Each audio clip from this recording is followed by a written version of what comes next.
I've been playing The Legend of Zelda: The Wind Waker a little bit lately, in between my bouts of creativity and my setting up a new website. I have been playing a little bit of The Legend of Zelda: The Wind Waker for the first time since it came out on Wii U in 2013.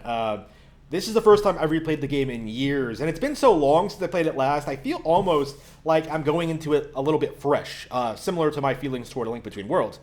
Although I don't think Wind Waker is nearly as good as A Link Between Worlds, because A Link Between Worlds, coming back to that one, I feel like that's one of the best games ever made. Wind Waker is a cult favorite of mine. I love it a lot, but it is definitely deeply flawed. Probably not to the extent that Super Mario Sunshine was, but I think it's definitely a step down from Ocarina and Majora's Mask, even though it has a lot going for it in its own right. If anything, it has the same sort of problems that Twilight Princess does, is that like it didn't really feel comfortable in doing things differently than Ocarina. Like after Majora's Mask and how controversial that was, it felt like they wanted to make something a little bit more basic. So Wind Waker is essentially kind of a very straightforward Zelda with a unique, interesting style and visuals and a charming story. Essentially, I almost want to say that it's style over substance, but it's style over substance in the same way that No More Heroes is, right? Where it's so well presented and so well handled and so well executed, you don't really mind the lack of dungeons and some of the subpar dungeon design and maybe the easy difficulty. You don't mind that nearly as much as you would have otherwise. Like, it's kind of interesting. Like, this is a mediocre Zelda game, but I still have a lot more fun with it than I do with pretty much every PS4 game. You know what I mean? Like, basically, I would say I still prefer Wind Waker to a lot of my favorite Xbox and PC games. It's incredible how well this game, this mediocre Zelda, mediocre is probably not the word to use, it's still better than the rest of the industry. It's still a lot of fun. The combat is stellar. Like, you could argue it's easy, but it's a lot of fun to execute. Probably my favorite, one of my favorite in the 3D series. I just, I love the enemy designs, the early dungeon designs. I love the characters. I love the idea, setting the world. Exploring is a lot of fun. Playing this after Breath of the Wild, this is the first time I've replayed it after Breath of the Wild. It really makes me think this is basically a beta of Breath of the Wild, because it has that same sort of appeal later on when you're just going around the sea, just looking for islands. It's really relaxing and a lot of fun, and it makes me want to go back and replay Endless Ocean after I'm done. I enjoy Wind Waker. It's a phenomenal game. And there are moments, I think, that really make it stand out. In fact, it makes me feel like this game was deliberately designed to be like the antithesis to Majora's Mask, whereas like Majora's Mask is all like really grim, dark, and melancholy. This one is like really upbeat, whimsical, and just cheerful. It's interesting how the two contrast. They're basically mirrors of one another in a weird way.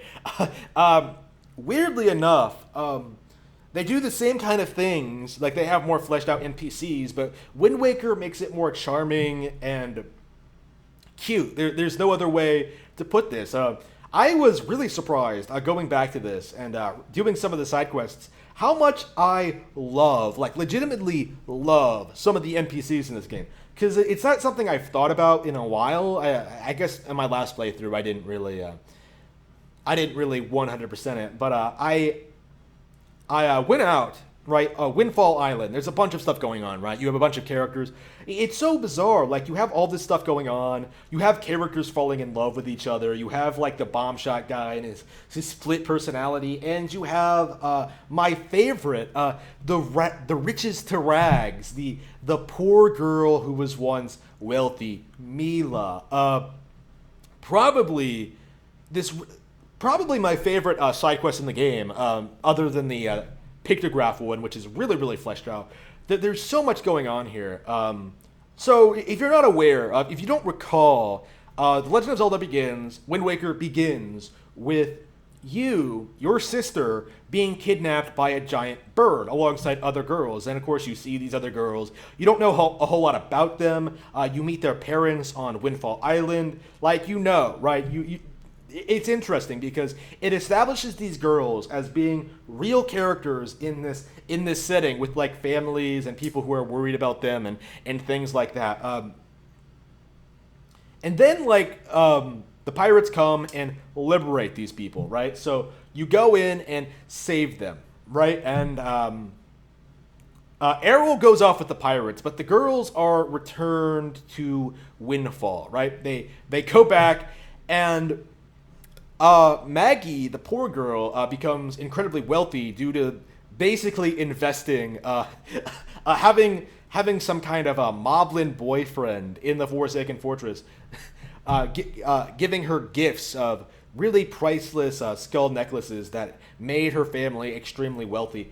While Mila, the girl who was once rich, has gone into poverty because her father spent countless amounts of money sort of trying to get her back. And I believe I believe he actually paid Tetra to do this, so it's technically Tetra's fault that this girl's in poverty, if I'm remembering correctly. But anyway, so Mila is in poverty and finds herself working at the stall, Zenari, who has his own quest line. Wow, there's so much going on in this island. I love Windfall so much. If only every island was as good as Windfall. This would be a 10 out of 10. Holy shit. So basically, this girl is forcing herself to try and take care of her family by working, presumably for minimum wage, at this item shop, and she resents it. She thinks that's way below her station in life, and she takes it upon herself to do anything it takes to sort of regain a semblance of what she sees as her ordinary life. So she resorts to thievery, right? Attempted thievery, trying to steal Zenari's treasure from his safe, right?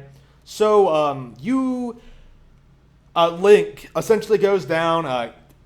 You can see her at it. You can catch her in the act, and you have this conversation with her in which she talks to you about her feelings, and she essentially becomes a better person because of your actions, and she's much more happy with her place in life after that point. After she swears off thievery,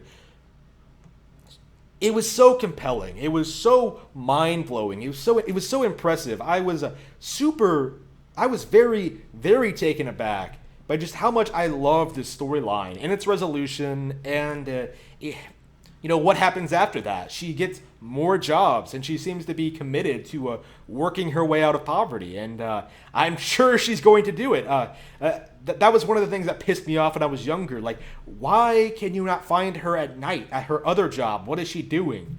I don't know. But anyway, it annoys me that like if you tell her you like her, she runs off though. That annoys me. But anyway, great storyline, right? Great compelling, great storytelling. Really memorable, really engaging. Something it's not. I don't see people talking about the quality of Wind Waker's NPCs all that often. Like Twilight Princess has its high points as well. I talked about that when I replayed that game in 2016. And of course, Majora's Mask is famous for its really compelling NPCs, but Wind Waker I think is kind of overlooked with its similarly complex characters and plot lines that sort of blend together in really, really surprising ways. In ways that I think maybe a lot of players don't really remember or never really experienced. I am just really, really impressed by this game so far. And if you haven't already, I would definitely consider picking this up. I would definitely be excited for a Switch port, right? A Switch re-release of Wind Waker HD. Great game. I'd recommend it to anyone. It's phenomenal. Check it out. Wind Waker is an all-time classic.